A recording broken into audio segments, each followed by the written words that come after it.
The Supergirl movie is yet another victim of the sickness that plagues the superhero fandom, and it's driving me crazy. The Supergirl movie was drowned by harsh criticism before it was even released, because there was just barrage after barrage of negative reviews calling Supergirl one of the worst superhero movies of all time. There were criticisms on the physical appearance of the lead actress Miley Alcock, and it was also claimed to be a girl boss story. And these are similar criticisms to other superhero movies or TV shows like Captain Marvel, Birds of Prey, The Marvels, Ironheart, She-Hulk, Black Panther, Wakanda Forever. They were all bashed by this criticism before they were even released, and then even more so once they were. And the fact of the matter is, all these movies are led by people who are women, people of color, they're LGBTQ, or a combination of the three. When there's a movie or series that's being led by a person who's in any one of those categories, that project is held to an unbelievable standard when you compare it to a project that's being led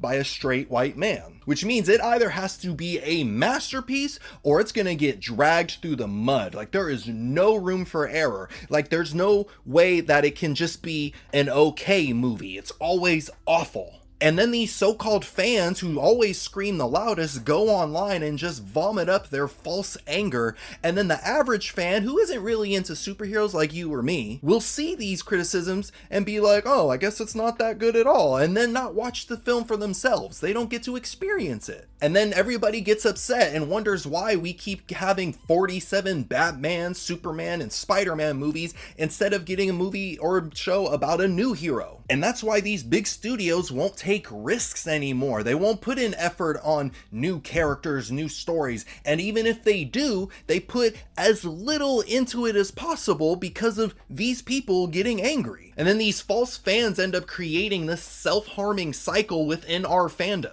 So why is this happening to so many movies and TV shows in the superhero genre? The fact of the matter is that our fandom has been infiltrated by racist, sexist, homophobic, transphobic, all types of phobic individuals. And their goal is to divide our communities so as to take away our collective power, because you can't have a big group of people accepting and loving one another. That's not allowed anymore. And they do this by targeting people who already have very little power. Once again, the world is not a good place right now. And instead of focusing those people's anger at things that really matter, like cost of living, healthcare, education, they instead direct the anger at other people who also don't have a lot of power. I know I can't afford rent right now, but I'm angry at that actress that I don't think is hot.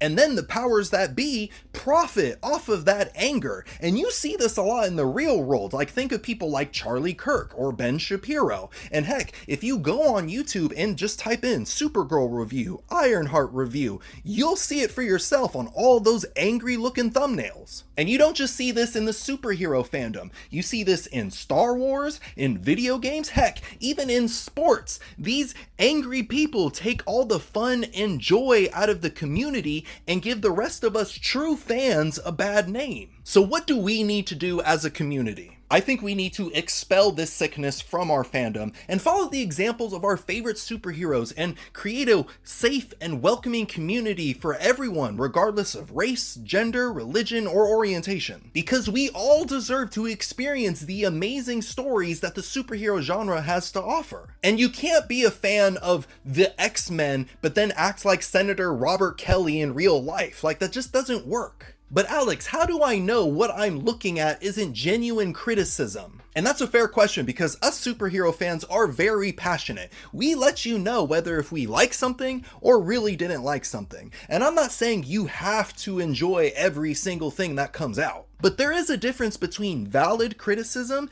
and just straight up bashing. Now, I identify these false fans in a variety of ways. First one being, they're usually extremely angry. Everything is over the top. Worst movie of all time, sets women back decades, flops hard at the box office, things like that. Another way is to see criticisms that have nothing to do with the actual project itself. For example, with Supergirl, a lot of criticism was about her physical appearance. She's not pretty enough. And in a more obvious way is they use terms in a derogatory manner, like, this movie is so woke, or too much DEI, she's a girl boss, MSHU, she's a Mary Sue, or sometimes they just straight up use slurs. Like, these folks have no shame. So Alex, what can I do to make our fandom safer? The thing you have to realize is that these false fans leech off of our energy. That gives them power. They thrive off our engagement. And the higher up false fans, they actually get paid for it. So what I do is I just cut off my engagement completely.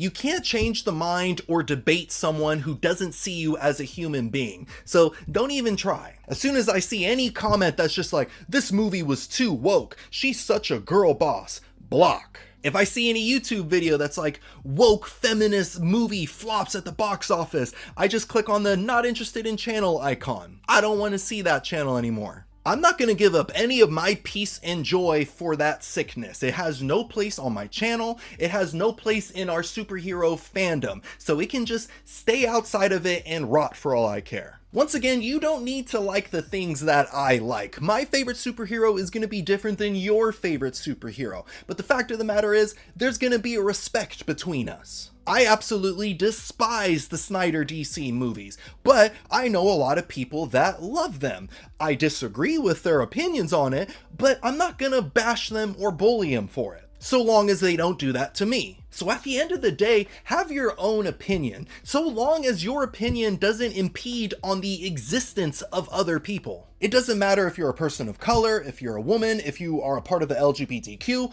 all of our communities are connected to one another, and it's our duty to respect each other and also look out for each other. But let me know down in the comments below, do you think there's a problem with our superhero community? And what are your thoughts on the Supergirl movie? And in case you missed it, I just finished my Superhero Pride Month challenge where I highlight various superheroes who are of the LGBTQ community. And you can get started on that by clicking on the box right here, and I'll see you in a bit.